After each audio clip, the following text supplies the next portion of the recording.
Imagine waking up one morning and discovering that your house is about to be demolished. You are annoyed, obviously, but then you find out something even crazier. Earth is about to be demolished too. That is basically how the Hitchhiker's Guide to the Galaxy by Douglas Adams starts. Dent is having what already looks like a terrible day. His house is about to be demolished to give way to a bypass. Then his friend Ford Perfect shows up and tells him something that sounds completely insane. Earth is about to be destroyed to make way for a galactic bypass. And before Otto can even process this information, the Earth is gone. Just like that. And somehow, Otto ends up traveling through space with Ford, who by the way, is not even human. This is where I realized that this is not your typical science fiction book. You have got alien, spaceship, intergalactic bureaucrats, a depressed robot, a two-headed president, and a guidebook that is supposedly going to help you survive the universe. And somehow, it actually works. But underneath all this madness, Adams is making fun of us. Humans, we take ourselves very seriously. We worry about our problems, our plans, our career, what people think about us. And then, this book basically looks at all of that and says, have you considered that the universe doesn't care?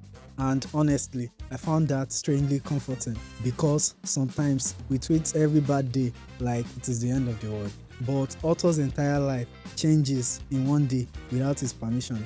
And that is one thing I took from this book. You can plan your life as much as you want, but sometimes life will do something that is completely ridiculous. Then there is this famous answer to the ultimate questions of life, 42. But here is where it even gets crazier. 42 is not just some random funny answer. In the book, Earth is actually some giant supercomputer built to figure out the ultimate question that will correspond to the answer 42. And after millions of years of calculations, Earth is actually moments away from producing that question before it was destroyed. So humanity spends all this time finding answers without even knowing the question they are supposed to be asking. And honestly, there is something very human about that.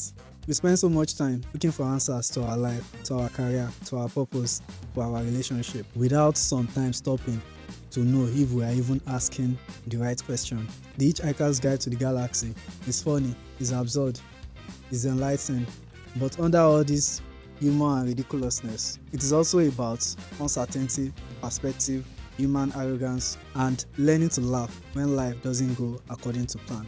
Life doesn't always make sense. Sometimes you need to grab your towel, keep moving on, and enjoy the ride. And now that I have officially entered the sci-fi world, what sci-fi book should I read next? Let me know in the comments.